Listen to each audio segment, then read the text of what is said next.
broadcast is brought to you as a joint initiative between Anubhav, the National Institute of Social Defense, Ministry of Social Justice and Empowerment, and Media for Community Foundation.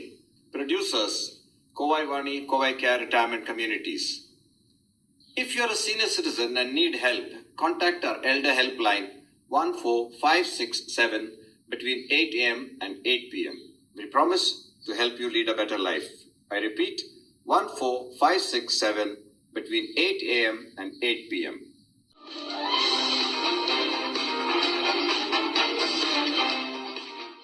நேயர்களே வணக்கம். Doctor Krishnaveni அவர்கள் இப்பொழுது திருக்குறள் சார தொடரில் அன்புடைமையை பற்றி தொகுத்துரைக்கிறார்கள். கேட்போமா? எல்லோருக்கும் வணக்கம். இன்னைக்கு அன்புடைமை அப்படிங்கிற அதிகாரத்துல இருக்கிற குறட்பாக்களை பார்க்கலாம். அன்பு, இந்த அன்பு அப்படிங்கிற ஒரு அச்சாணியை வச்சுதான் இந்த உலகமே இயங்கிட்டு இருக்கு இல்ல? அன்பு மட்டும் இல்லைன்னா இந்த உலகத்துல யாராவது வாழ முடியுமா? ரொம்ப யோசிச்சு பார்த்தா நம்முடைய வாழ்க்கையை இனிமையாக்குறது, ரொம்ப ஒரு பர்பஸ்ஃபுல்லா நம்மளை ஃபீல் பண்ண வைக்கிறது எது அப்படின்னு கேட்டா லவ், அன்பு. பல நேரங்கள்ல நம்ம அன்பையும் பற்றையும் போட்டு குழப்பிக்கிறோம். நம்ம யார் மேலேயாவது அன்பு செலுத்துறோம் அப்படிங்கிற பேர்ல ஆதிக்கம் செலுத்துவோம், அவங்கள கண்ட்ரோல் பண்ணுவோம், அப்புறம் அவங்கள பொசசிவா அவங்க கிட்ட நடந்துப்போம், அப்புறம் அவங்க கிட்ட ஏகப்பட்ட கண்டிஷன்ஸ் போடுவோம். அன்பு இதுக்கு எல்லாம் டோட்டலி ஆப்போசிட். எந்த விதமான எதிர்பார்ப்பும் இல்லாத ஒரு தூய்மையான ஒரு அன்பு. அந்த அன்பு ரொம்ப தெய்வீகமானதுன்னு சொல்றாங்க.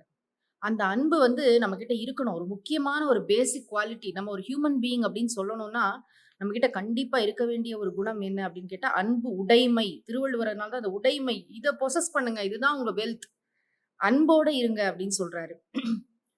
முதல் குறட்பாலேயே ஒரு முக்கியமான விஷயத்த சொல்றாரு.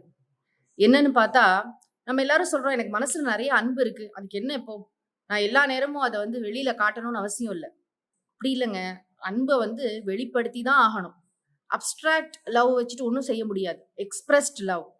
நம்ம அன்பா இருக்கோம் அப்படிங்கிறத நம்மளுடைய பார்வையாலையும் கனிவான பேச்சினாலையும் நம்ம பல விதங்கள்ல எக்ஸ்பிரஸ் பண்ணி தான் ஆகணும். இப்போ குழந்தை இருக்கு அப்படின்னு சொன்னா அந்த குழந்தைய அம்மா அப்பா கட்டி கொஞ்சி அதுகிட்ட பிரியமா பேசி எப்படி அன்பை வெளிப்படுத்துறாங்க. அந்த மாதிரி நம்ம எல்லா சக உயிரினங்கள் எல்லார்கிட்டையுமே, மனிதர்கள் மட்டும் இல்லை எல்லா ஜீவராசிகள்கிட்ட கூட நம்ம அன்பை வெளிப்படுத்தணும்.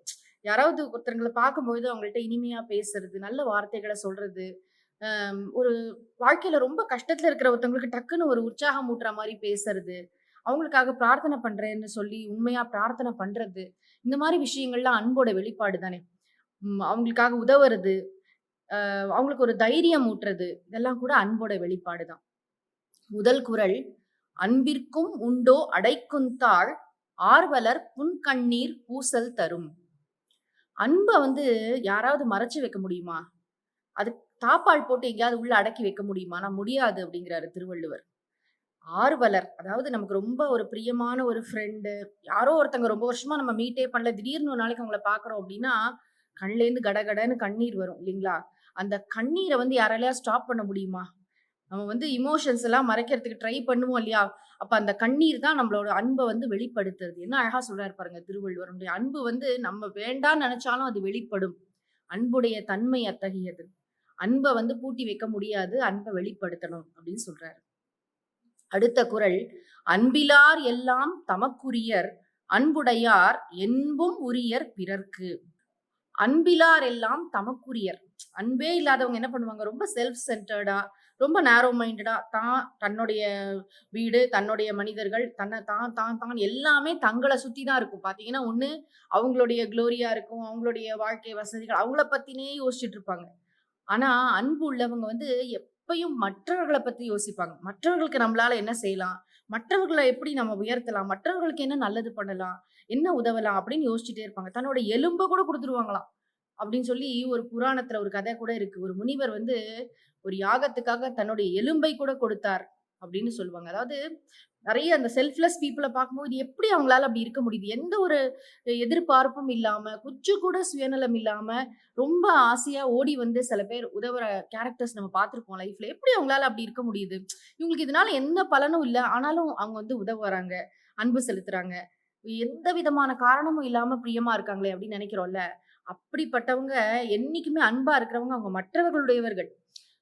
ஆனா அன்பே இல்லாதவன் எல்லாம் பார்த்தீங்கன்னா, தன்னுடைய சுகம், தன்னுடைய விஷயங்கள் ரொம்ப குறுகின ஒரு வட்டத்துக்குள்ள. ஒண்ணு சொல்லுவாங்க, இது வந்து என்னோடது, என்னோடது அப்படின்னு நினைக்கிறது ஒரு குறுகின சிந்தனை. இந்த உலகம் முழுக்க எல்லாரையுமே நம்மளோட உறவினர்களா நினைக்கணும். எல்லாரையும் நம்முடைய நட்பா நினைக்கணும். அதுதான் ஒரு உயர்ந்த பரந்த பாவனை. நமக்கு எப்பயுமே மைண்ட் வந்து நல்ல பிராட் அவுட்லுக்ன்னு தான் சொல்றோமே. உண்மையிலேயே நமக்கு வந்து மைண்ட்ல எல்லாரையும் எல்லா கல்ச்சர்ஸ், எல்லா அ விதமான பீப்பிளையும் நம்மளால அக்செப்ட் பண்ணிக்க முடியுதா? அவங்களோட சேர்ந்து ஒரே இடத்துல எக்ஸிஸ்ட் பண்றதுலாம் வேற விஷயம். ஆனா நம்மளால அவங்கள வந்து எந்த விதமான ஒரு ப்ரிஜுடிஸும் இல்லாம, எந்த ஒரு காழ்ப்புணர்ச்சியும் இல்லாம, நம்ம எல்லாரையும் நம்மளால அக்செப்ட் பண்ண முடியுதா? எல்லாரையும் நம்மள வந்து டு ஃபீல் அட் ஹோம்ன்னு சொல்லுவாங்கல்ல.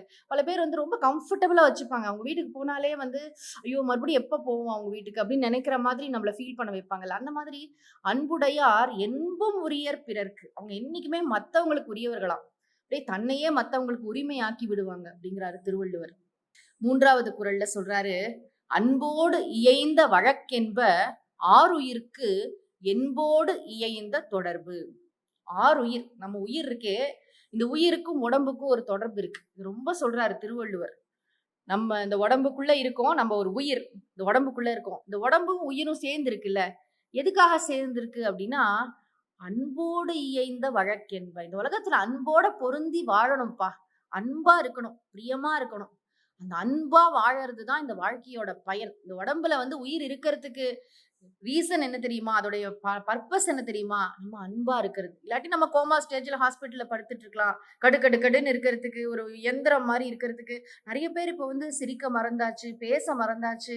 ஒரு ரொம்ப ரொம்ப தள்ளி போயிட்டோம். டெக்னாலஜிலாம் வந்திருக்கு. நெறைய பீப்பிள் வந்து கனெக்ட் ஆகுறாங்களே தவிர, உண்மையிலேயே வந்து எவ்வளவு தனி தீவுகளா மனிதர்கள் ஆயிட்டு இருக்காங்கல்ல டெக்னாலஜி வந்ததுக்கு அப்புறம். யாரோடையும் நம்ம ஆனா பக்கத்துல இருக்கிற மனிதர்கள பல நேரங்கள்ல நம்ம கவனிக்க மறந்துடுறோம்.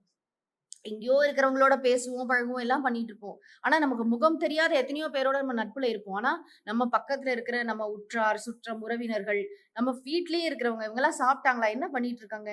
இவங்களுக்கு அவங்க வாழ்க்கையில ஒரு அக்கறை இருக்கா நமக்கு? அவங்க கிட்ட ஒரு பிரியம் இருக்கா? நம்ம தெருக்கோடியில ஒரு தாத்தா உட்கார்ந்திருந்தாரு. அவரு என்ன ஆனாரு? அவங்க எப்படி இருக்காங்க? இவங்க மற்றவர்கள பற்றிய சிந்தனை. அது வந்து ரொம்ப இம்பார்ட்டன்ட். திருவள்ளுவர் சொல்றாரு, நம்ம இந்த உடம்புல உயிரோட வாழ்ந்துட்டு இருக்கோம் அப்படின்னு சொன்னா, அதோடைய பர்ப்பஸே வந்து நம்ம அன்பா இருக்கிறது. அதாவது அன்பா இருக்கிறதுல அன்பை வெளிப்படுத்துவது, அன்பை எக்ஸ்பிரஸ் பண்ணி எல்லார்கிட்டயும் அன்பா நடந்துக்கிறது. சரி, இந்த அன்பு என்னங்க குடுக்கும்? நான் அன்பா இருக்கறனால என்ன பிரயோஜனம்? நான் அன்பா இருந்து என்ன சாதிக்க போறேன் உலகத்துல அப்படின்னு கேட்டீங்கன்னா, அன்பு ஈனும் ஆர்வம் உடைமை, அது ஈனும் நண்பெனும் நாடாச் சிறப்பு.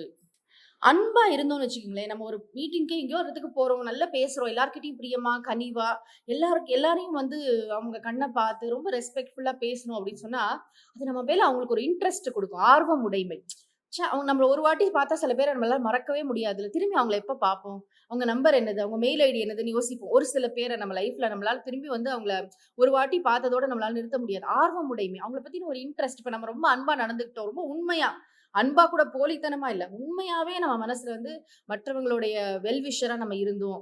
உண்மையாவே நம்ம வந்து we care for people. We love everybody அப்படின்னு இருந்தோம்னாக்கா, நம்ம மேல அவங்களுக்கு ஒரு இன்ட்ரெஸ்ட் வரும். அந்த இன்ட்ரெஸ்ட் என்ன பண்ணும்னு கேட்டா, நண்பென்னும் நாடாச் சிறப்பு. நம்ம தேடியே போக வேண்டாம். உலகம் முழுக்க அத்தன பேரும் ஃப்ரெண்ட்ஸ் ஆயிடுவாங்க. பழகுற விதம் தானே. பார்த்தீங்கன்னா, நெறைய பேருக்கு பெரிய செலிபிரிட்டி, பெரிய ஒரு இன்ஸ்டிடியூஷன்ல ஒரு பெரிய என்ன சொல்றது? புதுசா ஒரு நிறுவனத்தையே உருவாக்கினவங்க. அவங்களலாம் போய் பார்த்தீங்கன்னா, திறமை அதெல்லாம் தாண்டி அவர்கள் மனிதர்கள்ட்ட பழகுற விதம் தான் ரொம்ப ரொம்ப இம்பார்ட்டன்ட். எல்லாரையும் எப்படி அணைச்சுக்கிறாங்க? எல்லாரையும் எப்படி சேர்த்துக்கிறாங்க? ஒருத்தன வந்து எப்படி அவங்க வந்து பார்க்குறாங்க? அவங்க வந்து சின்ன ஒரு பெரிய இதுல கூட போய் கேட்டீங்கன்னா சொல்லுவாங்க வந்து, ஒரு கடைநிலை ஊழியர கூட அந்த பாஸ் எப்படி ட்ரீட் பண்ணுவாரு? அவங்க கிட்ட அவங்க வாழ்க்கையில எப்படி அக்கறையோட இருப்பாரு? அதுதானே கடைசியில ஒரு ஆள வந்து பெரிய மனிதர் ஆக்குது. எது பெரிய மனித தன்மை அப்படின்றது நெறைய பணம் இருக்கிறதோ அதெல்லாம் கிடையாது. அன்பா நடத்துறோமா? எல்லாரையும் வந்து ஹியூமன் பீயிங்ஸா பார்க்குறோமா? எல்லாருக்கும் உரிய மரியாதைய குடுக்குறோமா? அவங்க கிட்ட நம்ம வந்து எந்த விதமான எதிர்பார்ப்பும் இல்லாத அன்பு செலுத்துறோமா? இதெல்லாம் இருந்ததுன்னா நமக்கு ஆட்டோமேட்டிக்கா எப்படி வாழ்க்கையில வந்து புகழ் அடையணும் அப்படிலாம் உட்கார்ந்து யோசிக்கவே வேண்டாம். எங்க போனாலும் நம்ம கிட்ட வரத்துக்கு மக்கள் ஆசைப்படுவாங்க. ரொம்ப பிரியமா நம்மள எல்லாரும் தேடி வந்து, ஐயோ! அவங்கள இன்னொரு வாட்டி எப்ப பார்ப்போம் அப்படின்னு தேடி வந்து எல்லாரும் நம்மள வந்து நம்மளுடைய ஃப்ரெண்ட்ஷிப்ப வந்து எல்லாரும் people will seek our friendship. எல்லாம் தேடி வருவாங்க நம்ம கிட்ட பிரியமா இருக்கிறதுக்கு. இந்த உலகமே அன்பு மயமானது. கடைசியில என்ன கொண்டு போறோம் அப்படின்னு பார்த்தீங்கன்னா, ஒண்ணுமே கிடையாது இந்த உலகத்துல.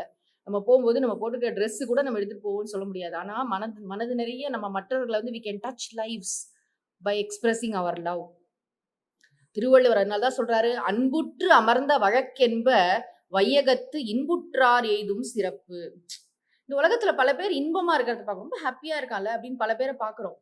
அவங்க எப்படி ஹாப்பியா இருக்காங்க அப்படின்னு கேட்டா, அவங்க அன்பா இருக்கிறதுனாலதான் சந்தோஷமா இருக்க முடியும். அன்பு இல்லை அப்படின்னு சொன்னா அந்த இடத்துல இன்பம் இருக்க வாய்ப்பே இல்லை.